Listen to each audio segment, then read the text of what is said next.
రోజున మేము ఐఎంఏ తరఫున ఈ యొక్క ర్యాలీ నిర్వహించగల కారణం మీలో చాలామందికి తెలిసి ఉండకపోవచ్చు. గత ఆగస్టు 9వ తారీఖున కలకత్తా పట్టణంలో ఒక 2వ సంవత్సరం చదువుతున్న PG student female lady doctor మీద చాలా భయంకరమైన అత్యాచారం జరిగి చంపేయడం జరిగింది. మీడియాస్లో వస్తుంది. మరి ఇటువంటి సంఘటనలు అనేకం జరుగుతున్నాయి డాక్టర్స్ మీద. మరి వైద్యులతో ఉంటే మేము ఎంతో నోబెల్ ప్రొఫెషన్ ఉంటే మేము ప్రజలకు సేవ చేస్తూ మరి గడుపుతున్నటువంటి సమయంలో మా మీద ఇటువంటి దాడులు జరపడం అనేది చాలా అన్యాయం, అక్రమం. సో మేము నిస్సహాయ పరిస్థితుల్లో ఉన్నాం.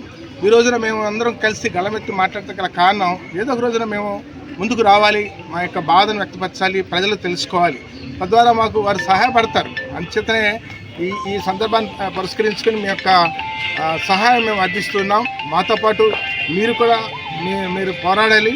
మరి మా యొక్క న్యాయమైన కోరికల గురించి ప్రభుత్వం దృష్టి మేము తీసుకెళ్ళడానికి ప్రయత్నం చేస్తున్నాం. మీ యొక్క సహకారం మాకు అవసరం. అలాగే మరి సమాజంలో నివసిస్తున్న మేము మరి మీ అందరికీ సహాయం చేస్తూ మీ అందరికీ వైద్యం అందిస్తూ మరి మా యొక్క నర్సింగ్ హోమ్స్ నడుపుకుంటూ ఉన్నాం. మరి మిగిలిన వారి లాంటి మా జీవితాలు కూడా మరి మా యొక్క జీవితాల్లో ఏదైనా అన్యాయం జరిగి మాకు నష్టం జరిగినప్పుడు మిగిలిన వారిలాగే మేము స్పందించాలి. అయితే విచారం ఏంటన్నట్లయితే వైద్యులను వేరేగా చూస్తూ వారు ధనవంతులని లేకపోతే వారికి అవసరత లేదన్నట్టు దేశంతో ప్రజలు ఉన్నారు. అది చాలా అన్యాయం, అక్రమం. మేము మీలాంటి మనుషులమే. అంచేత మాకు జరిగిన అన్యాయం మీ అందరికీ తెలియాలి, మీ దృష్టికి తీసుకోవాలి. ముఖ్యంగా స్త్రీలు మరి వైద్యురాళ్ళు ఉన్నటువంటి వారి మీద ఇటువంటి అన్యాయం, అక్రమాలు జరగడం అనేది చాలా దురదృష్టం. వారు మనకి మాతృమూర్తులు, మనకి జన్మించినటువంటిది స్త్రీ. మరి అటువంటి స్త్రీ మీద ఈరోజు ఎంత ఘోరమైనటువంటి అన్యాయం జరిగి రేప్ చేయబడి నలుగురి చేత పాడు చేయబడి చంపబడింది అన్యాయంగా, అక్రమంగా ఉన్నట్లయితే ఎంతో విచారం. సో ఇటువంటి సంఘటనలు నిరంతరం జరుగుతూనే ఉన్నాయి. ఈ 3 నెలల్లోనే 4-5 సంఘటనలు జరిగినాయి మన యొక్క దేశంలో. ఎంతో విషయం. సో ఇటువంటి పరిస్థితుల్లో మనం ముందుకు రావాలి, మన గళాలు విప్పాలి, మరి న్యాయం కోసం మనం పోరాడాలి. ముఖ్యంగా మరి మేము వైద్యులుగా ఉండేది తక్కువ సంఖ్య కాబట్టి మీ అందరి సహకారం మేము అందిస్తున్నాం. అందరూ కూడా సహకరించండి. ఈ రోజున దేశవ్యాప్తంగా బంద్ చేస్తున్నాం.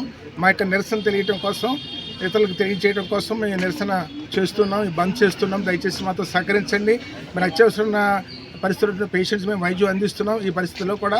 అయితే ఈరోజు బంద్కి మీ అందరూ కూడా సహకరించాలని మిమ్మల్ని అందరినీ అర్థిస్తున్నాం. మా యొక్క ఈ పోరాటంలో మీరందరూ కూడా భాగస్వామ్యం అవ్వాలని మిమ్మల్ని కోరుతూ థ్యాంక్ యూ. చింతించాల్సిన రోజు. ఎందుకంటే ఒక డాక్టర్స్ మీదనే కాదు, ఏ అమ్మాయి అయినా, అది చంటి పిల్ల అయినా లేదు, ఒక వృద్ధాప్యంలో ఉన్న వాళ్ళైనా లేరు, ఒక ఏజ్ అన్నది ఎవరు గుర్తించట్లేదు. ఎవరు ఆడది అయి ఉంటే చాలు అఘాయిత్యాలనేవి జరిగిపోతున్నాయి. దీన్ని మనం ఖండించాలి ఖచ్చితంగా. ఇది ఖండించాలంటే ఆడవాళ్ళు మాత్రమే కాదు, మగవాళ్ళు కూడా వాళ్ళ వంత ప్రయత్నం అనేది చెయ్యాలి. ఇంట్లో అందరూ ఆడపిల్లలకి ఇలా ఉండండి, బయటకు వెళ్ళేటప్పుడు అలా ఉండండి అని బాధ్యతలు అవన్నీ ఆడపిల్లలకు మాత్రమే చెప్తున్నారు. ఒక మగ వ్యక్తి ఆడవాళ్ళ పట్ల ఎలా ప్రవర్తించాలనేది కూడా తల్లిదండ్రులు నేర్పించాల్సిన బాధ్యత. తల్లిదండ్రులు నేర్పించలేని స్థితిలో ఉన్నప్పుడు, మనం ఒక దేశ భక్తితో ఉన్నప్పుడు మనం కూడా ఒక సాటి మనిషికి నేర్పించాల్సిన బాధ్యత అయితే ఉంది. అది మన యొక్క మానవత్వం. ఎందుకంటే ఇప్పుడు మనలో లేనిదే మానవత్వం. పక్క వాళ్ళు ఎలా పోతే మనకేంటి అనే రోజుల్లోకి మనం వెళ్ళిపోయాము. మనం ఇండిపెండెన్స్ డే జరుపుకుంటున్నామంటే అది ఒక పండగలాగా, ఏదో ఒక పూజలాగా అది ఆటోమేటిక్గా జరిపేసుకుంటున్నాము. కానీ ఇక్కడ ఆడవాళ్ళకి స్వతంత్రం అనేది లేకుండా అయిపోయింది. ఎందుకనంటే ఇండిపెండెన్స్ అంటేనే ఆ రోజు చెప్పారు, ఎవరైతే స్త్రీ అర్ధరాత్రి రోడ్డు మీద నడుచుకుంటూ వెళ్ళగలదో స్వతంత్రంగా ఆ రోజే స్వతంత్రం వచ్చినట్టు అన్నారు. కానీ ఇప్పటికీ 78 సంవత్సరాలు అయినా సరే మనకి ఆ స్వతంత్రం అనేది ఎక్కడ కనిపించలేదు. సో దీన్ని ఇలా ఖండించకుండా మనం కూడా, మనకి గవర్నమెంట్ అనేది చాలా కోఆపరేట్ చేయాలి. చేస్తూ ఉంది, తన బాధ్యతను తీసుకెళ్తుంది. అలాగే మనం కూడా బాధ్యతగా ఉంటున్నాము. అయితే మన వైపు నుంచి నిరసన ఏ విధంగా అయితే ఒక్కరోజు స్వతంత్ర దినోత్సవాన్ని ఆపి చూస్తే ఆగస్టు 15కి మనం ఎంత ఇంపార్టెన్స్ ఇస్తున్నామో గవర్నమెంట్ చెప్తుంది. హర్ ఘర్ తిరంగ్ అని చెప్పి ప్రతి ఇంటికి జెండా ఉండాలి అని చెప్తుంది.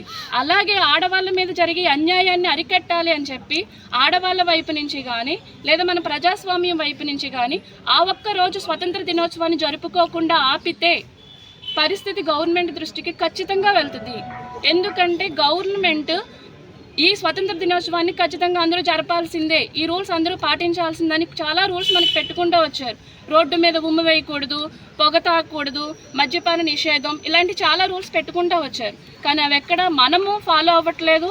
అలాగే గవర్నమెంట్ యాక్షన్ తీసుకుంటుంటే మన పొలిటికల్గా కానీ మన వెనకాల ఉన్న వాళ్ళు కానీ దన్ను పడుతున్నారు దానికి. సో అలాంటివి జరగకుండా ప్లస్ దీనికి ఉద్యమం ఏంటంటే మన స్వతంత్రం అనేది ఎందుకు జరుపుకుంటున్నాము? మనకి ఫ్రీడమ్ వచ్చిందనే జరుపుకుంటున్నాం. కానీ ఆ ఫ్రీడమ్ మాకు లేదు అని అనిపిస్తుంది ఈరోజు. సో మరి ఆగస్టు 15ని మేము జరపాలా, జరుపుకోకూడదా? అంటే అహింసావాదంగా ఉండాలి అన్నారు. అహింసావాదంగా ఉంటే ఇక్కడ ఏమీ జరగట్లేదు. సో అక్కడ జరిగిన ఇన్సిడెంట్ చూస్తే ఏ ఒక్క పర్సన్ చేసినట్టు అదైతే అనిపించట్లేదు. ఎందుకంటే ఏ ఒక్కరి వల్ల మనిషిని అంత అలాగా క్రూయల్గా చేయడం అనేది జరగదు. అక్కడ చాలా గ్యాంగ్ రేప్ అనేది జరిగిందని అనుకుంటున్నాము. కానీ ఆ విషయాన్ని ఎవరు బయటకు తీసుకురావట్లేదు. ఏదో ఒక వ్యక్తిని ముందు పెట్టారు, అది అక్కడితో కామ్ చేయాలని చూస్తున్నారు. కానీ అది జరిగిందైతే మాత్రం అది కాదు. ఈ రోజున ఏదో ఒక్క ప్లేస్ నుంచి కానీ లేదా ఒక పర్సన్ నుంచి కానీ ఒక ఆర్గనైజేషన్ నుంచి కానీ ఈ ఉద్యమం జరగట్లేదు. ప్రపంచవ్యాప్తంగా ఈ ఉద్యమాన్ని వెలుగులోకి తీసుకురావాలి. దీనికి గవర్నమెంట్ కూడా తన వంతు సహకారాన్ని మనకి అందించాలి. ఒక్కరోజు ఆడవాళ్ళు ఇళ్ళ నుంచి బయటికి రాకపోతే ఆ ప్రపంచాన్ని మనం ఊహించలేము. సో అలాంటి పరిస్థితి అనేది మనకి రాకుండా ఉండాలి అంటే ఆడవాళ్ళు స్వేచ్ఛగా బయట ఉండాలి. ఆడవాళ్ళకి జరిగే గౌరవం, దక్కే గౌరవం సొసైటీలో ఉండాలి. అలాగే ప్రతి ఒక్కళ్ళలో కూడా మానవత్వం అనేది ఉంటేనే వీటిని మనం ఈ నిరసనని మనం ఉపయోగించుకోగలము. సో ప్రతి ఒక్కళ్ళు దయచేసి ఆడవాళ్ళ పట్ల కానీ లేదా మానవత్వం పట్ల కానీ ఆలోచించాలని కోరుకుంటున్నాను.